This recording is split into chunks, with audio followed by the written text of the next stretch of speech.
ಆತ್ಮೀಯ ಬಂಧುಗಳೇ, ಶ್ರದ್ಧೆಯ ವೈರಿ ಸಂಶಯ. ಬಹಳ ಜನರಿಗೆ ಶ್ರದ್ಧೆ ಪೂರ್ಣ ಪ್ರಮಾಣದಲ್ಲಿ ಇಲ್ಲದಿರುವುದೇ ಅವರವರ ಸಮಸ್ಯೆಗಳಿಗೆ ಕಾರಣ. ನಂಬಿಕೆಗಳು ಅಳಿಸಿ ಹೋಗುವುದು ಕೂಡ ಶ್ರದ್ಧೆಯ ಪ್ರಮಾಣ ಕಡಿಮೆಯಾದ್ದರಿಂದ. ಹಾಗಾಗಿ ನಾವು ಯಾವುದಾದರೊಂದಲ್ಲಿ ಶ್ರದ್ಧೆಯನ್ನು ನೆಟ್ಟು, ನಂಬಿಕೆಯನ್ನು ನೆಟ್ಟು ಜೀವನ ಪಥದಲ್ಲಿ ಮುನ್ನಡೆಯಬೇಕೇ ವಿನಃ ನಾವೇ ನಂಬಿದಂಥ ವಿಷಯಗಳನ್ನು ನಾವೇ ಮತ್ತೆ ಸಂಶಯಿಸುವಂಥದ್ದು ಯಾಕೆ ಬರುತ್ತೆ ಅಂತಂದರೆ, ಶ್ರದ್ಧೆಯ ಕೊರತೆಯಿಂದಾಗಿ. ಶ್ರದ್ಧಾ ದಾರಿದ್ರ್ಯ ಅಂತ DVG ಅವರು ಅದನ್ನು ಕರೀತಾರೆ. ಅವರು ಒಂದು ಕಗ್ಗದಲ್ಲಿ ಬಹಳ ಚೆನ್ನಾಗಿ ಹೇಳ್ತಾರೆ, ಗುಹೆ ಎಡಕ್ಕೆ ಗುಹೆ ಬಲಕ್ಕೆ ನಡುವೆ ಮಲೆ ಕಣಿವೆಯಲ್ಲಿ ವಿಹರಿಪೆಯ ಹುಲಿಬಾರದೆಂದು ನೀ ಮೆಚ್ಚಿ ರಹಸ್ಯದ ಭೂತ ಪಿಡಿಯದ ತೆರದಿ ಬದುಕ ನಿರ್ವಹಿಸುವುದೇ ಜಾಣ್ಮೆಯಲ್ಲ ಮಂಕುತಿಮ್ಮ. ಒಂದು ಚಿತ್ರವನ್ನು ಕಲ್ಪಿಸಿಕೊಳ್ಳೋಣ. ಬೆಟ್ಟಗಾಡಿನಲ್ಲಿ ಒಬ್ಬ ಪ್ರಯಾಣಿಕ ಹೋಗುತ್ತಿದ್ದಾನೆ ಎಂದುಕೊಳ್ಳೋಣ. ಅವನು ಹೋಗುತ್ತಿರುವ ದಾರಿಯಲ್ಲಿ ಒಂದು ಕಡೆ ಬಲಕ್ಕೂ ಎಡಕ್ಕೂ ಗುಹೆಗಳು, ನಡುವೆ ಒಂದು ತಿಟ್ಟು ದಾರಿ. ಅಲ್ಲಿ ಹುಲಿಗಳಿವೆ ಎಂದು ಪ್ರತೀತಿ. ಆ ಗುಹೆಯಲ್ಲಿ ಅವನು ಕಣಿವೆಯಲ್ಲಿ ಹೋಗಬೇಕಾದ ಸಮಯದಲ್ಲಿ ಆ ಇಕ್ಕೆಲದ ಗುಹೆಗಳಿಂದ ಹುಲಿ ಬಾರದೆಂದು ಏನು ನಂಬಿಕೆ? ಹಾಗೆ ಸಂಶಯವೆಂಬ ರಹಸ್ಯವಾದ ಭೂತ ನಮ್ಮ ಅಂತರಂಗವನ್ನು ಹಿಡಿಯಲಾರದು ಎಂದು ಏನು ಎಚ್ಚರಿಕೆ? ಹಾಗೆ ಸಂಶಯದ ಭೂತ ನಮ್ಮನ್ನು ಹಿಡಿಯದಂತೆ ಜೀವನ ನಡೆಸುವುದು ಜಾಣತನವಲ್ಲವೇ? ಜೀವನದಲ್ಲಿ ಯಾವುದಾದ್ರೂ ಒಂದು ದೃಢವಾದ ನಿಶ್ಚಯವಿರಬೇಕು, ನಂಬಿಕೆ ಇರಬೇಕು. ಹಾಗಿಲ್ಲದೆ ಸಂಶಯವನ್ನೇ ಜೀವನದ ಮಾರ್ಗದರ್ಶಕವನ್ನಾಗಿ ಇಟ್ಟುಕೊಳ್ಳಲಾಗದು.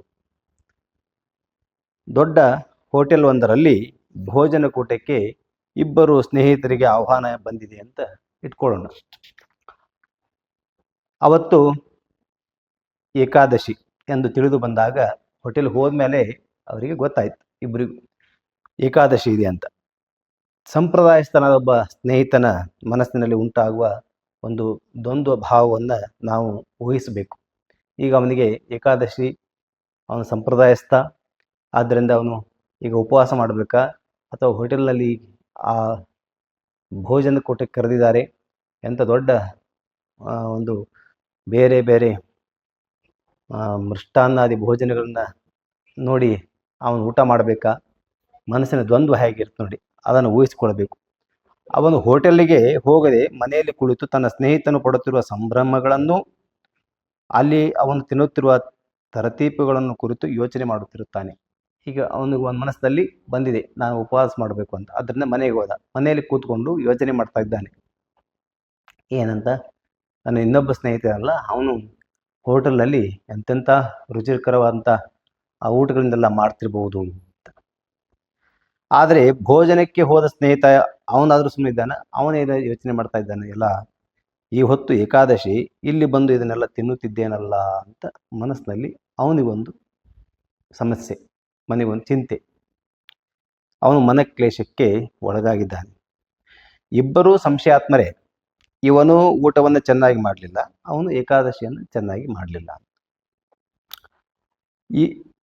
ಮತ್ತು ಭಗವದ್ ಧ್ಯಾನವನ್ನಂತೂ ಮಾಡೋಕ್ಕೆ ಸಾಧ್ಯವೇ ಆಗಲಿಲ್ಲ. ಏಕಾದಶಿ ಉಪವಾಸ ಮಾಡೋದಕ್ಕೆ ಅವನು ಮನಸ್ಸೆಲ್ಲ ಅಲ್ಲೇ ಇರುವಾಗ ಭಗವದ್ ಧ್ಯಾನ ಅಂತೂ ಸಾಧ್ಯ ಇಲ್ಲ. ಆದ್ದರಿಂದ ಯಾವುದಾದ್ರೂ ಒಂದನ್ನು ದೃಢವಾಗಿ ನಂಬಬೇಕು. ನಂಬಿಕೆ ಧೈರ್ಯ, ಧೈರ್ಯವೇ ಸಂತೋಷ. ನಂಬಿಕೆ ನಾಕ ಅಂತ. ನಂಬಿಕೆ ಒಂದು ಸ್ವರ್ಗ, ಅಪನಂಬಿಕೆ ನರಕ. ಆದ್ದರಿಂದ ಈ ನಂಬಿಕೆ ಅಪನಂಬಿಕೆಗಳನ್ನೇ ನಮ್ಮ ಜೀವನದಲ್ಲಿ ಸರಿಯಾಗಿ ನಿರ್ಧರಿಸಿಕೊಳ್ಳದೆ ನಾವು ಜೀವನದಲ್ಲಿ ಹೇಗ್ಯಾಗೋ ಸಾಗ್ತಾ ಇತ್ತು ಅಂತಂದರೆ, ಒಂದು ಸಾರಿ ಗುರುಗಳ ಮಾತಿನಲ್ಲಿ ನಂಬಿಕೆ ಬರುತ್ತೆ, ಇನ್ನೊಂದು ಸಾರಿ ಗುರುಗಳನ್ನೇ ಸಂಶಯ ದೃಷ್ಟಿಯಿಂದ ನೋಡ್ತೇವೆ. ಅದಕ್ಕೆ ಶ್ರೀರಾಮಕೃಷ್ಣರು ಹೇಳಿದರು, ನಾನು ಒಬ್ಬನ ಗುರು ಅಂತ ಒಪ್ಪಿಕೊಂಡ ಮೇಲೆ ಮತ್ತೆ ಅವನು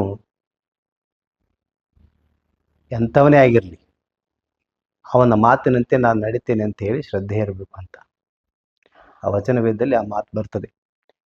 ಹಾಗೆ ನಮ್ಮಲ್ಲಿ ಒಪ್ಪಿಕೊಳ್ಳೋಕ್ಕಿಂತ ಮೊದಲು ನಾವು ಸಂಶಯಿಸಿ ಪರೀಕ್ಷೆ ಮಾಡಿ ಒಪ್ಕೊಳ್ಬೇಕು.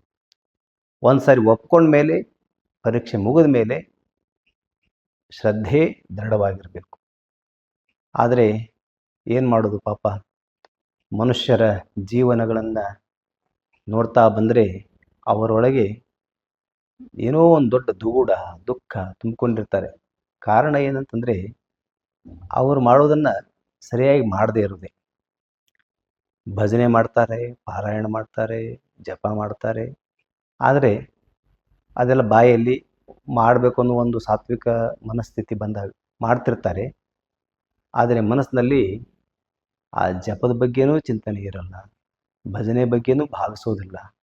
ಏನೇನೋ ಒಳಗಡೆಗೆ ಬೇರೆ ಚಿಂತೆಗಳನ್ನು ಮಾಡಿ ನಾವು ಭಜನೆ ಮಾಡಿದ್ವಿ, ಪಾರಾಯಣ ಮಾಡಿದ್ವಿ, ಏನು ಮಾಡಿದ್ರು ನಮಗೆ ಏನು ಆಗ್ತಾ ಇಲ್ಲ ಅಂತ ಹೇಳ್ತಾರೆ. ಪೂರ್ಣ ಮನಸ್ಸಿನಿಂದ ಪೂರ್ಣ ಶ್ರದ್ಧೆಯಿಂದ ಮಾಡಿಲ್ಲ ಅಂತಲೇ ಅರ್ಥವೇ ಹೊರತು ಮಂತ್ರದಲ್ಲಾಗಲಿ ಜಪದಲ್ಲಾಗಲಿ ಪಾರಾಯಣದಲ್ಲಾಗಲಿ ಶಕ್ತಿ ಇಲ್ಲ ಅಂತಲ್ಲ. ಆದ್ದರಿಂದ ನಾವು ನಮ್ಮನ್ನೇ ತಿದ್ದುಕೊಳ್ಳುತ್ತಾ ಆತ್ಮನಿರೀಕ್ಷಣೆ ಆತ್ಮ ಪರೀಕ್ಷಣೆ ಮಾಡಿಕೊಂಡು ತಿದ್ದುಕೊಂಡು ನಾವು ನಮ್ಮ ಮನಸ್ಸು ಹಾಗೆ ಆಗ್ತಾ ಇದೆ, ಭಜನೆ ಮಾಡಬೇಕಾದ್ರೆ ಸರಿಯಾಗಿ ನಿಲ್ತಾ ಇಲ್ಲ ಅಂತ ಒಪ್ಕೋಬೇಕು. ಪಾರಾಯಣ ಮಾಡುವಾಗ ಸರಿಯಾಗಿ ನಾನು ಮಾಡಿಲ್ಲ ಅಂತ ಒಪ್ಕೋಬೇಕು. ನಮ್ಮ ಮನಸ್ಸಿಗೆ ನಾವು ಒಪ್ಕೋಬೇಕು, ಹೊರಗಡೆ ಜನರಿಗೆಲ್ಲ. ನಮ್ಮ ಮನಸ್ಸಿಗೆ ಒಪ್ಪಿಕೊಂಡು ನಾವು ಅದನ್ನು ಶ್ರದ್ಧೆಯಿಂದ ಮಾಡಿದರೆ ಖಂಡಿತವಾಗಿಯೂ ದೈವ ಕೃಪೆ ನಮಗೆ ಸಿಕ್ಕೇ ಸಿಗುತ್ತೆ.